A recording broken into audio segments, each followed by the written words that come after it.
Welcome to Crime Most French, a fortnightly podcast covering intriguing cases carried out on French soil. Researched and narrated by Cedric and rudely interrupted by me, Melanie. We're the true crime podcast All the Lions. Crack open le vin and let the mayhem commence. This is episode 67, The Mysterious Disappearance of Abbot Delarue. In the summer of 1906, Abbot Delarue, priest in Chatenay, disappears, leaving behind him only his hat and his bicycle. From mediums to Indian mystics, the search for his body was a complete circus. Joseph Delarue, abbot of Chatenay, was 35 years old in 1906. He had been a priest since 1895. He is known for being slightly eccentric. For example, something new for the times, he moves around on a bicycle, like Father Brown for those who watch UK TV. And he even named his bicycle Clément. Clément? I don't know if it's a good name for a bike or not. It's a strange name for a bike. I mean, you name ships. All of our cars have got names, so I mean, why not a bike? Yes, that's true. As historical background, in the summer of 1905, the French Parliament voted the separation of church and state, which were linked, like in most European countries at the time. And that created a lot of waves because suddenly the education, the politics, everything had to be separated. So it created some kind of not civil war atmosphere, but some really, really hot debates and conflict between the two. And that's why in France, all churches are now owned by the state. So they're owned and maintained by villages and towns, not by the church. At the time, the religious and secular worlds were really being transformed, and not everybody was happy with it. So that's the background of the story. Oh, it's the kind of thing that you just, when you hear the big prayer meetings that they have in the US at the White House, that stuff just does not happen in France at all. No, that would even be illegal. Yes, and quite rightly so. Quite rightly so. The church has no business having their fingers in the pies of politics. On the 23rd of July 1906, he announces that he's going to Paris. Not on his bike. I was going to say, it's going to take a long time if he's going on Clément. No, he'll take the train. And he should be back the next evening. Right. However, he doesn't come back on the date he had announced. He doesn't come back on the next day. Doesn't come back on the day after that. He seems to have disappeared. His sister, Marie, starts getting worried. She decides to send a telegram to the woman in Paris who was supposed to give him a room for the day. Mm-hmm. And that woman replies that Delarue left her house on the Tuesday at lunchtime, as expected. So have we got a bit of a Louis Le Prince? We don't know.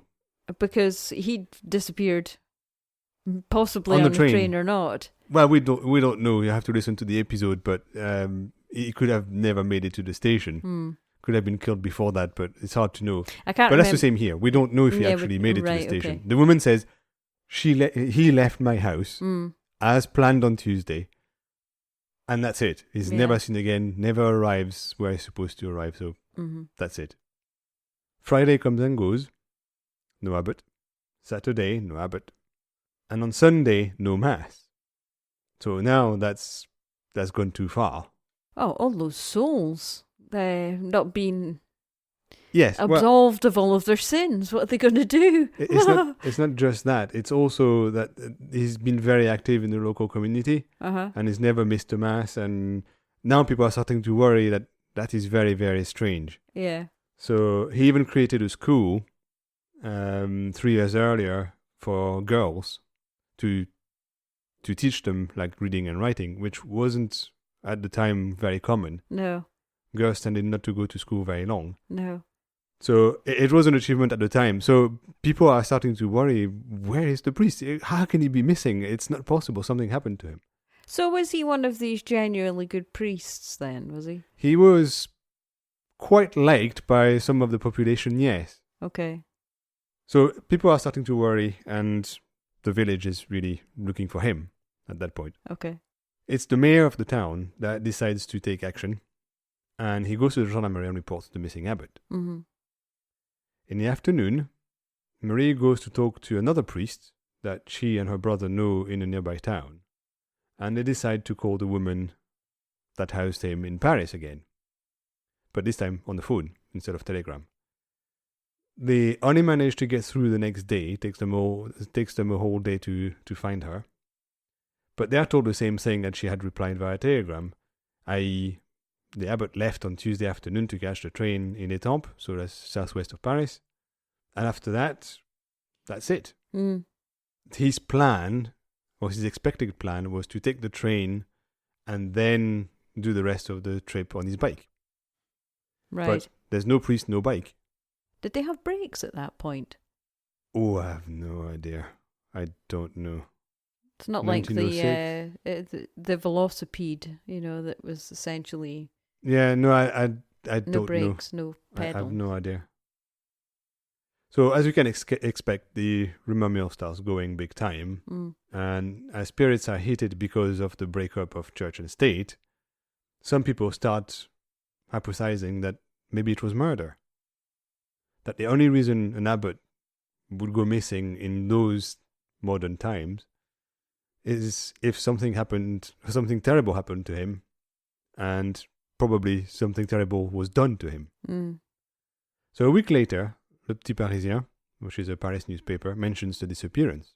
Not much really, just a few lines. There's a missing priest from that town, and he's been missing for a few days, and that's it essentially. But all the local newspapers pick it up because for them it's closer. And then from that, it kind of snowballs back again to national newspapers. And now everybody's talking about the missing priest. So at that point, an investigative judge in Étampes decides that it's time to open an inquiry because now it's starting to make some noise. Yeah. So the state can't be left being seen not doing anything when a priest is missing. Yeah, especially, if he misses his one big gig of the week, yes, then yes. that really is, he's clearly missing. Yes.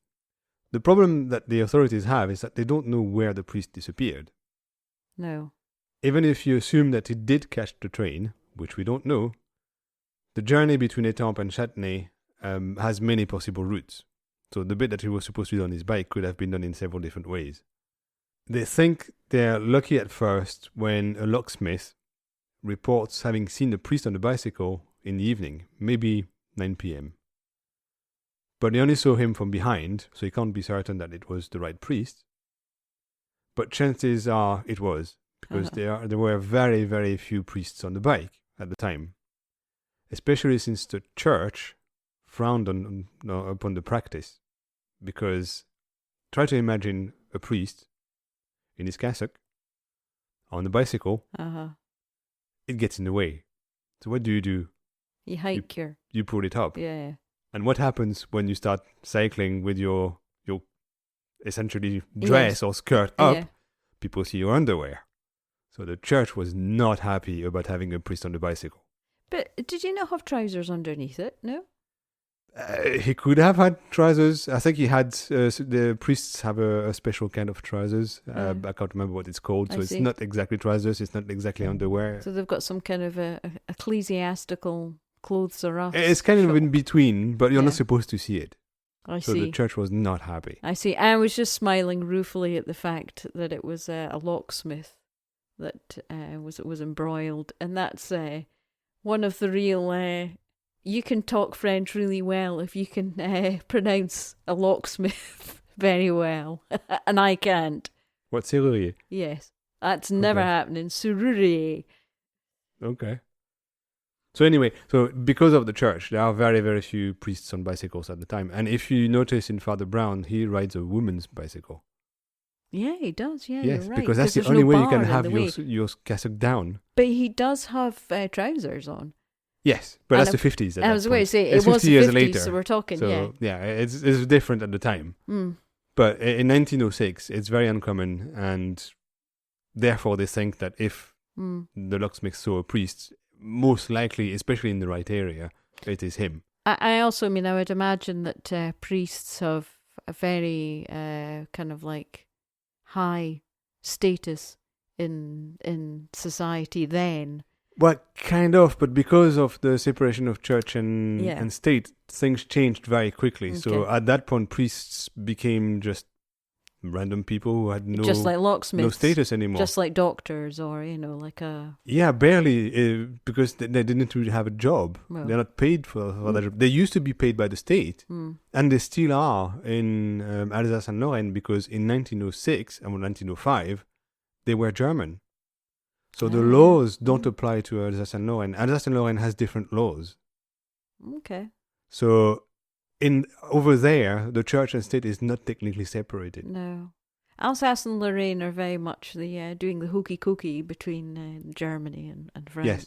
So it means that the laws that were passed at the time they were German don't apply. Right. And that's one of them. That's a very important one. And it's never been fixed. I don't know why it's never been fixed, but that's the way it is. So the church has different status in Alsace and Lorraine. Yeah. Okay. Which is very weird. But anyway, having talked to the locksmith, knowing where the locksmith was, they tried to guess which of the routes he has taken, because he could take several routes from Étampes to Chatenay. Given that he went apparently via that town where the locksmith was, they assume this is the trip he must have done. Route, right. Following that route, they find a castle warden that tells them that he found a priest hat with a hole. A hole? Like bullet hole. Holy crap. And traces of blood. Uh-oh. So the gendarmerie gets their hand on it, and they discover a label inside, and it is from a hat maker where Delarue was getting his clothes from. So that very dark, not that very dark blue. But proper black. Proper black. But what I want to know, reference. I mean, do policemen instinctively, when they see a hat with a bullet hole in it, do they want to stick their finger through the hole and wiggle it? Oh, probably. Because I would totally do that. Yes. So their first conclusion is someone might have killed the priest. Okay. Bullet in the head, and somehow hidden the body somewhere. Right. And it happens that the body is found nearby. Okay. Of course, journalists being journalists and hearing about that, they run with it. So newspapers now say, a priest has been shot, and they found the body. And they put two and two together. Exactly. And then journalists being journalists, they copy each other without checking the sources. So suddenly it goes from local newspapers to national newspapers again. Well, I don't know. It is France. I mean, it's not like it's downtown Detroit or anything. We're not watching The Wire. It's, not wishing to sound like James and Jimmy, but, how many bodies are found in France? Yes. Especially near, a piece of clothing that... Yeah, but at that point, there was no identification of the body. Nobody knew who it was. Journalists just ran with it and assumed it was the priest. But it is a safe assumption, no? It's an assumption. That's the way it was at the moment. So okay. Well, it starts making a lot of noise again. Right. So let's see which direction we're going in then. It turns out that the body isn't the priest's body. All right. So the water's getting murkier then. Yep. So all that was for nothing. But it pushes the gendarmerie to take action. So they publish a description of the priest in the newspapers and request information from the public. They describe the priest as 1.62 meters, brown hair, wearing a cassock, a cashmere belt, short trousers, black socks, of course, yes, not dark blue, and elastic boots. Did you say a cashmere belt? Yeah, cashmere belt. Ooh, fancy. Apparently, yes. So once again, the newspapers run with it, and they republish the publication. They republish the description. Sometimes with a photo or a drawing of the priest, and speculation goes nuts again. Some newspapers try to guess who murdered the poor priest. Was it farm workers? Was it a homeless gang? For the religious newspapers, the answer is elsewhere. It's political, of course, 1905. Of course, yes. And even some of them name suspects. that would be the likely murderers of the priest. But what we have here now is just no body still, so we technically don't know he's been murdered. No. But the newspapers just run with it. They just create a whole story knowing absolutely nothing. So the gendarmerie in the meantime continue their search. They drag swamps. They dig sand quarries. They look under every bush for a priest's body along the route that they assume he took. Mm-hmm. They can't find anything. Then Delarue's father offers 500 francs for information. Well, that's a lot of money. It would be several thousands today. It would be maybe 10,000 euros or something today. So that's a good amount of money to make people talk. The newspaper Le Matin, which was one of the big newspapers at the time, offers 1,000 francs more for information. And of course, at that point, everybody has information. Oh, well, of course they do. So the gendarmerie is totally swamped in calls and people coming and saying, "Oh, I've seen the priest," and blah, blah, blah. Oh, my next door neighbour, ... Yes, exactly. In the countryside, that's a lot of money. So everybody knows something. They can't resist. There are even farmers that leave their fields and instead of working their fields, go on searches for the body because they want that money. Wow. So anyway, that makes a big amount of noise at the time. The gendarmerie also mobilizes 30 gendarmes full-time to search for the priest, or for a body, they don't know at the time. Mm-hmm. But after 3 weeks of all that, absolutely nothing. So around the 12th of August, a new idea appears in the press.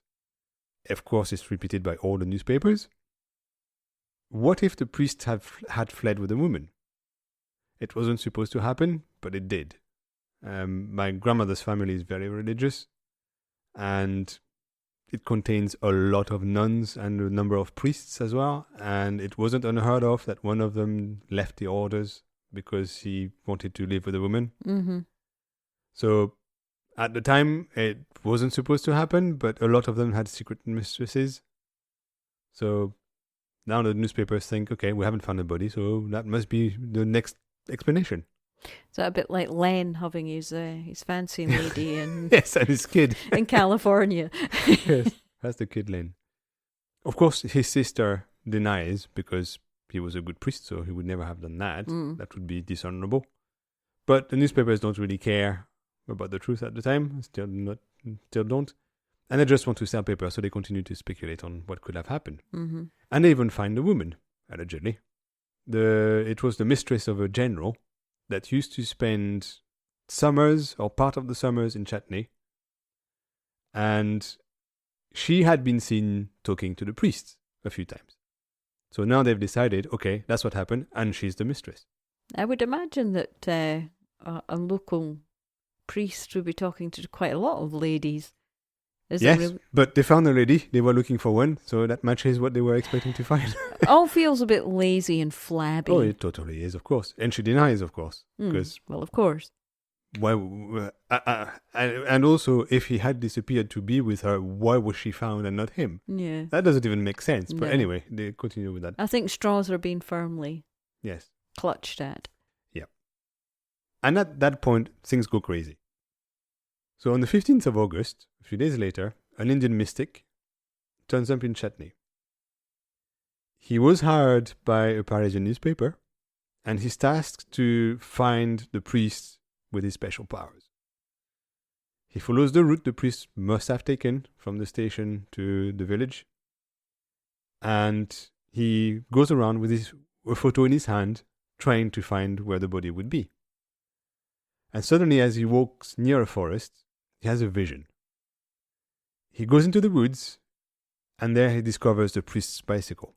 So now we have a hat and a bicycle, but still no priest. It's a mighty big coincidence. And it's his special powers. at that point, it looks like he actually has powers, because nobody had found that bicycle before. Yeah. So Clément has been found. Well, yes, except something is very fishy. Okay. A few days earlier, the area had been searched. Oh no. And no bicycle had been found. So, how? How is that possible? Did someone come back after the area was searched and dump the bicycle? That sounds like it. It does sound like it. And how did the mystic find it? Because we know he doesn't have powers. So how is that possible that they actually happen to walk near that forest and find that bicycle that wasn't there a few days earlier. That's very, very, very fishy. Well, to me, it sounds like the police were pointing him in a certain direction, but... Possibly. So, he also makes a prediction. He says that he'll find the priest's body within 5 days. And it did. A few days later, as he walks the route where the priest must have been at some point, he has another vision. He describes what the killer looks like. He says it's a 20-year-old, small mustache, skinny hands, cap on his head, and dark clothes.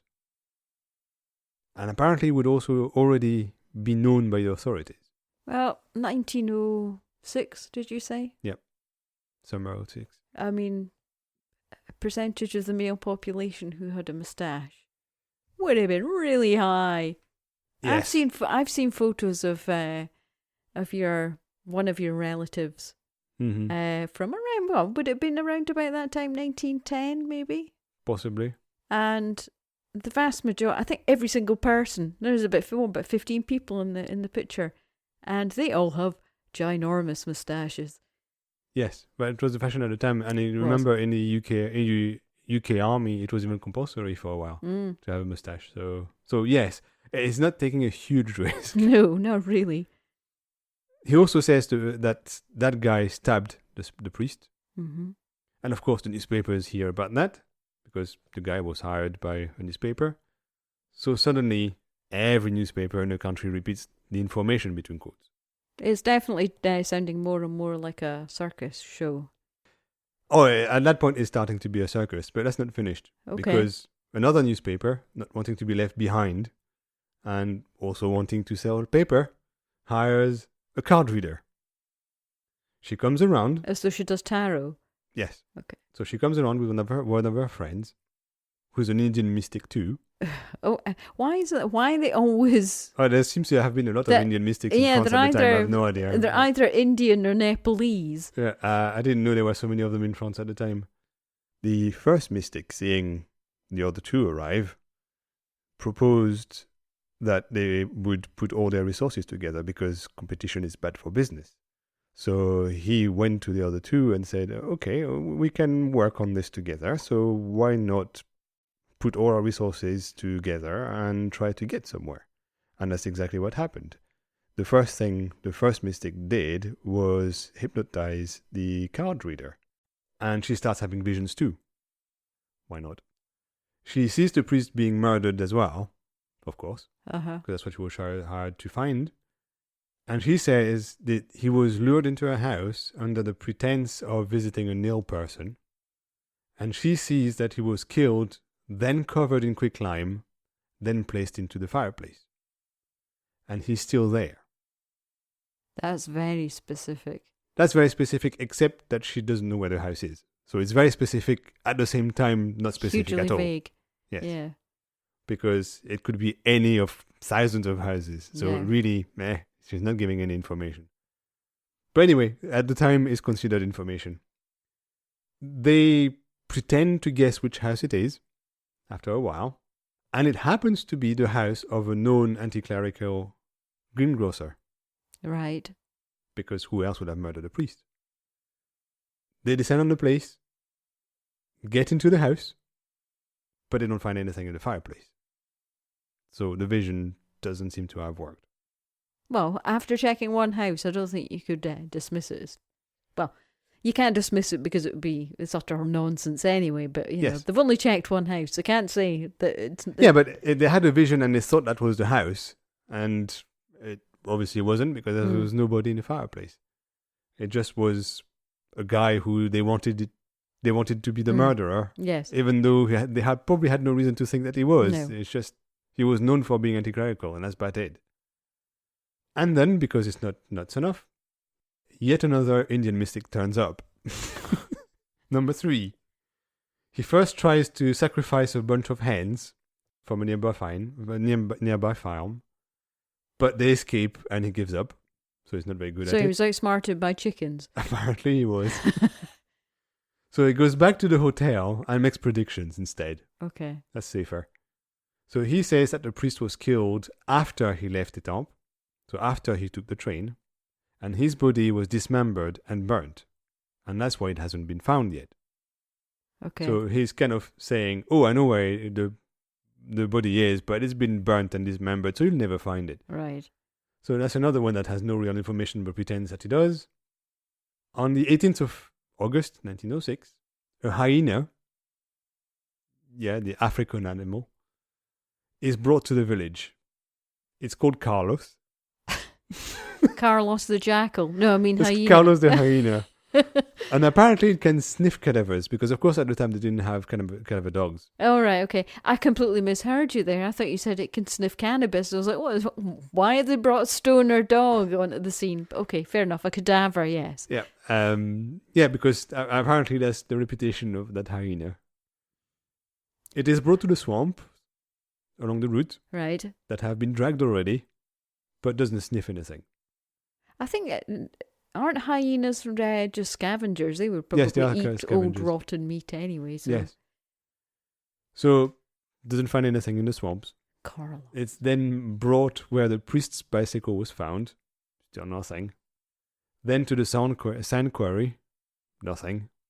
And for 4 days, the hyena is moved from place to place to search for the body, but doesn't find any. A month after the disappearance, a mass is given in Chatenay in the memory of the missing priest. Because at that point, pretty much everybody thinks that the priest is dead.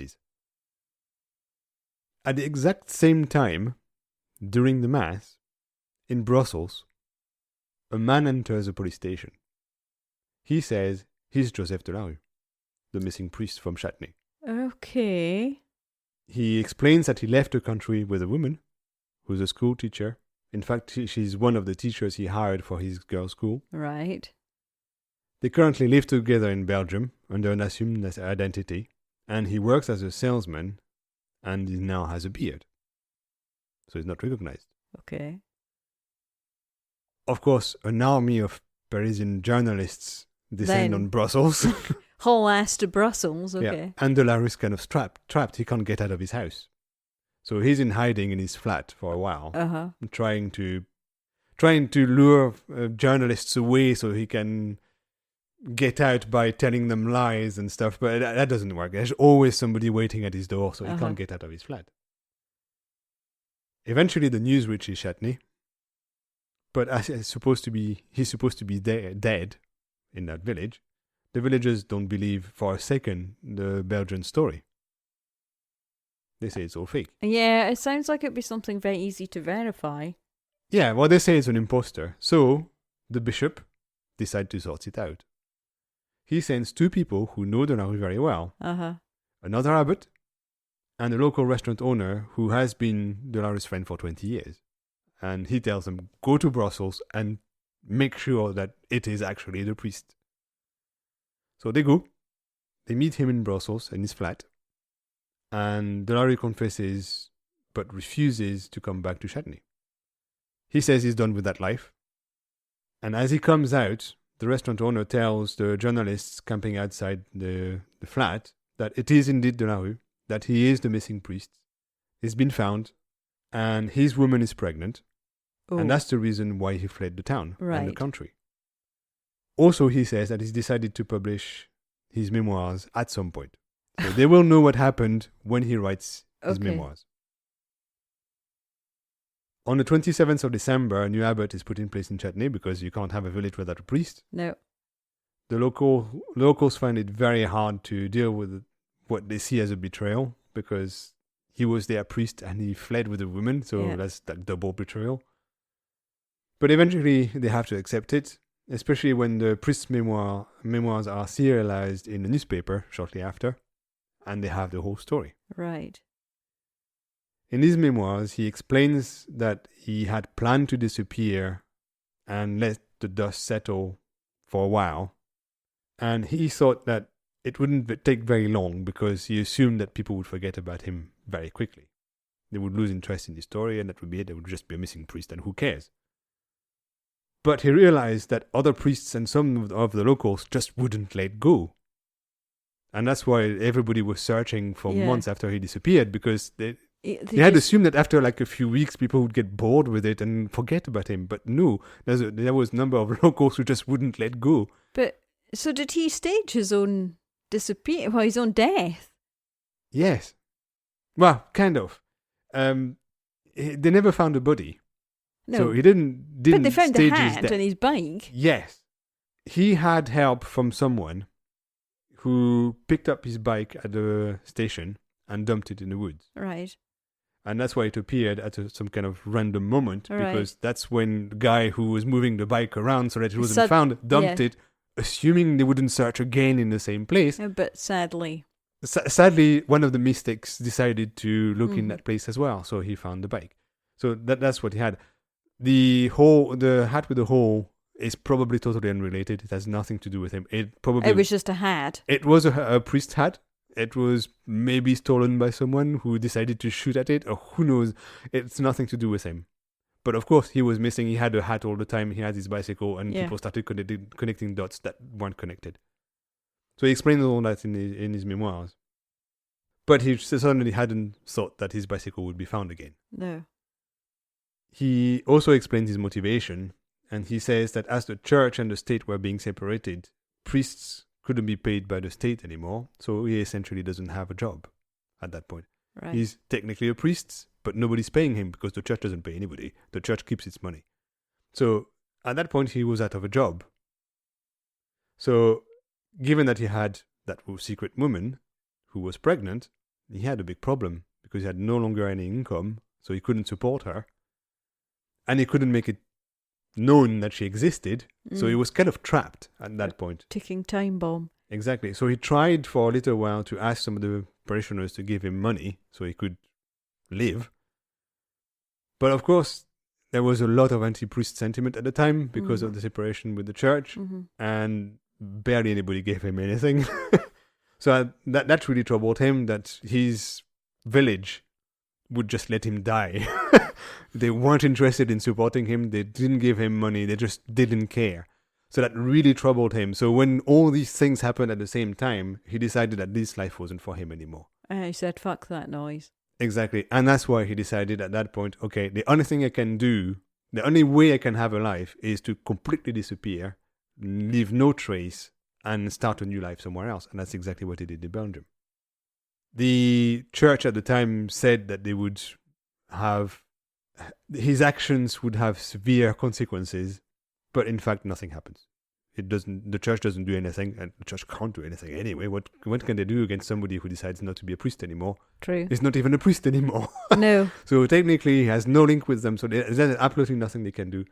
So they just say, okay, they let it go, and that's it. That's the end of the story as far as they're concerned. And after that, I don't know what happened to him. I had a look around the newspapers, but after 1906, there's nothing.